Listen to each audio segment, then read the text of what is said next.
भारतीय वायुसेना की ताकत से थरथराएगा दुश्मन। वायुसेना का बम निकाल देगा दुश्मन का दम। एक बम से तबाह हो जाएगा दुश्मन का अड्डा, जब फाइटर जेट आसमान से गिराएंगे शोले। दोस्तों, भारत की तीनों सेनाओं की ताकत कितनी है, ये बात किसी से छिपी नहीं है। इन तीनों सेनाओं के आगे दुश्मन देश पस्त होते ही नजर आते हैं। तीनों सेनाओं के पास मौजूद हथियार इनकी ताकत को और कई गुना बढ़ा देते हैं। लेकिन ये ताकत किसी विदेशी हथियारों पर नहीं टिकी, बल्कि स्वदेशी हथियारों के बल ही ये दुश्मन भागते नजर आते हैं। इन हथियारों को देखकर दुश्मन के छक्के छूटने लगते हैं। इस कड़ी में वायुसेना ने एक ऐसा बम बनाया है जिससे दुश्मन देश मिनटों में ही खाक होते नजर आएंगे। इस बम की ताकत इतनी है कि ये दुश्मन के अड्डे का नामो निशान ही मिटा देगा। भारत की इस ताकत को देखकर चीन, पाकिस्तान टेंशन में आ गए हैं। जहां वो भारत में घुसपैठ करने और कब्जा करने के बारे में सोच रहे हैं, वहीं अब वो अपनी जान बचाने के बारे में सोच रहे हैं और ये दुआ मांग रहे हैं कि भारत उन पर इन बमों का कहर नहीं बरसाए। आखिर कौन से हैं ये बम, क्या है इनकी खासियत, क्यों ये बम दुश्मन के होश उड़ा रहे हैं और भारत इन बमों की सहायता से क्या क्या कर सकता है, ये सब हम इस वीडियो में जानेंगे। तो आप ये वीडियो बिना स्किप किए अंत तक जरूर देखिएगा। दोस्तों, जब भी भारतीय सेना की बात आती है तो वो ताकत सामने आ जाती है जो अपने दुश्मनों से डरते नहीं हैं और उन्हें जब तक खाक में नहीं मिला देते तब तक चैन की सांस लेते भी नहीं। कुछ समय पहले जारी एक इंटरनेशनल रिपोर्ट में कहा गया था कि भारत दुनिया की चौथी सबसे बड़ी मिलिट्री पावर है। इस रिपोर्ट में यह भी कहा गया कि भारतीय सेना की हथियारों में भी काफी बदलाव आया है।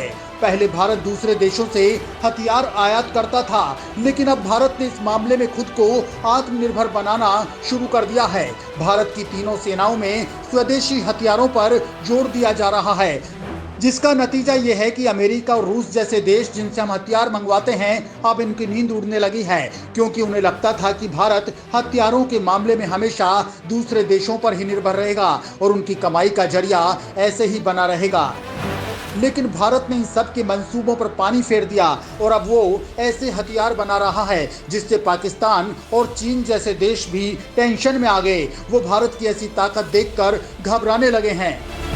भारतीय रक्षा अनुसंधान संगठन यानी DRDO ने भारतीय सेना के लिए एक से एक खतरनाक हथियार और मिसाइलें बनाई हैं, जिनके बारे में जानने के बाद दुश्मन देशों की रूह कांप जाती है। इसी क्रम में DRDO ने वायुसेना के लिए खतरनाक बम बनाया है। ये एक ऐसा बम है जो कम दूरी का बेहद घातक हथियार है।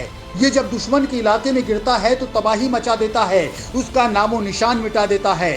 इसे भारतीय वायुसेना अपने 5 फाइटर जेट्स में लगा सकती है।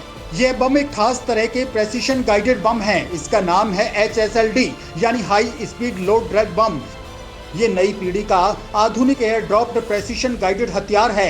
अब तक ऐसे 5000 बम बनाए जा चुके हैं। इसका मुख्य मकसद है कि दुश्मन के कीमती और रणनीतिक ठिकानों पर फाइटर जेट से बम गिराकर तेजी से निकल जाना। ये बम इतना ताकतवर है कि बड़ी से बड़ी इमारत को ध्वस्त कर सकता है। इस बम के 4 वेरिएंट मौजूद हैं, 100 किलोग्राम, 250 किलोग्राम, 450 किलोग्राम और 500 किलोग्राम की कैटेगरी। HSLD बम की लंबाई 1.90 मीटर होती है। इसमें 110 से लेकर 170 किलोग्राम तक के हथियार यानी वॉरहेड लगाए जा सकते हैं। इसकी रेंज अलग अलग ऊंचाई के हिसाब से सेट की जा सकती है। जैसे 10 किलोमीटर की ऊंचाई पर यह 30 किलोमीटर तक जाता है, 4 किलोमीटर की ऊंचाई पर 21 किलोमीटर और 2 किलोमीटर की ऊंचाई पर 13.5 किलोमीटर की रेंज तक ये गिराए जा सकते हैं। इस बम को ज्यादा से ज्यादा 10 किलोमीटर की ऊंचाई से ले जाकर छोड़ा जा सकता है। इस बम की खासियत यह है कि टारगेट लॉक करो, उसके बाद दाग दो, उसके बाद ये बम खुद अपना काम कर देगा। ये टारगेट के पीछे जाकर हमला करता है। इसमें बीच रास्ते में अपनी दिशा और गति बदलने की काबिलियत है, क्योंकि इसमें fibre optic gyro inertial navigation system GPS नाविक सैटेलाइट गाइडेंस लगा है।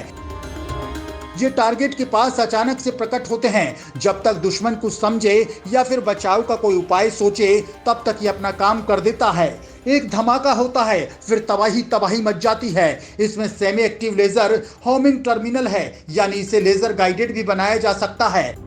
इस बम को Mirage 2000, Mikoyan MiG-29, Jaguar, Sukhoi 30, MKI और तेजस फाइटर जेट में लगाया जा सकता है। इस बम के 2 वेरिएंट्स हैं, पहले जनरल पर्पस बम जिसमें 100, 250, 450 और 500 किलोग्राम वजन के बम होते हैं।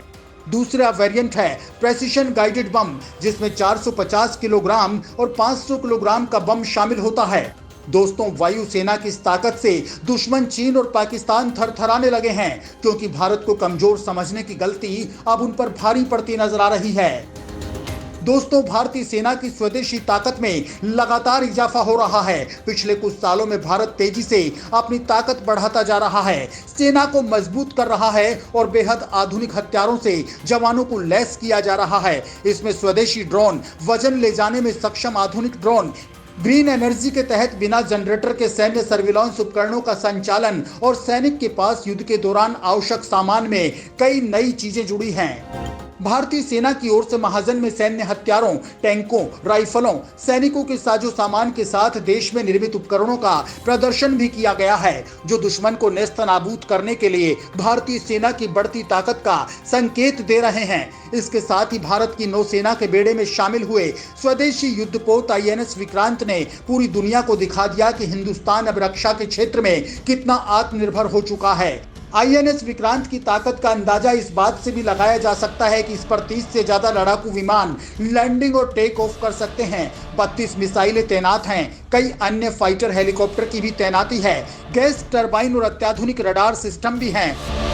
वहीं फ्रांस से आयातित राफेल फाइटर जेट दुनिया के खतरनाक जेट्स में शामिल है।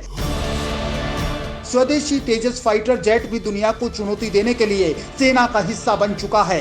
अमेरिका, ऑस्ट्रेलिया से लेकर फिलीपींस और मिस्र तक इस जेट के दीवाने हो गए हैं।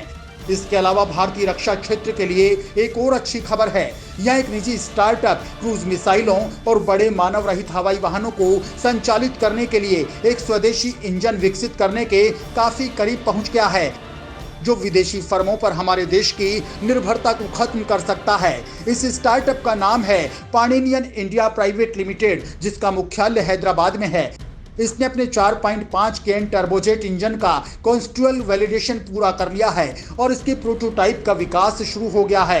पाणिनियन के संस्थापक रघु अदला ने बताया कि हम कोई रिवर्स इंजीनियरिंग नहीं कर रहे, बल्कि हम एरो इंजन्स की एक नई श्रेणी बना रहे हैं, जो क्रूज मिसाइलों से लेकर बड़े UAV तक सब कुछ संचालित करने में सक्षम होगा। आर्टिफिशियल इंटेलिजेंस संवर्धित डिजिटल ट्विन कंपोनेंट के साथ वाले इस इंजन को 3 से 12 किलो न्यूटन थ्रस्ट यानी धकेलने वाले बल के दायरे में इंजनों की नई श्रेणी के रूप में विकसित किया जा रहा है। AI संवर्धित डिजिटल ट्विन भारतीय वायुसेना के जगुआर, सुखोई और मिराज 2000 जैसे विमानों के पुराने जमाने के इंजनों के परफॉर्मेंस मॉडलिंग स्थापित करने, किसी भी मिशन में इनके द्वारा प्रदर्शन का समर्थन करने का पूर्वानुमान लगाने और इनकी सेवा अवधि में विस्तार के प्रयासों की मदद करने के लिए जाने जाते हैं। रक्षा अनुसंधान और विकास संगठन भी 4.5 केन श्रेणी में एक एरो इंजन पर काम कर रहा है, जिसके बारे में रक्षा उद्योग के सूत्रों का कहना है कि यह उस रूसी NPO सैटर्न 36 MT इंजन की रिवर्स इंजीनियरिंग है, जिसका उपयोग भारत द्वारा किया जाता है। हालांकि इस उद्योग के विशेषज्ञों ने कहा कि DRDO का यह प्रयास स्केलेबल यानी बड़े स्तर पर नहीं किया जा रहा है और इस इंजनों की एक नई श्रेणी तैयार करने के लिए मॉड्यूलराइज्ड नहीं किया जा सकता है।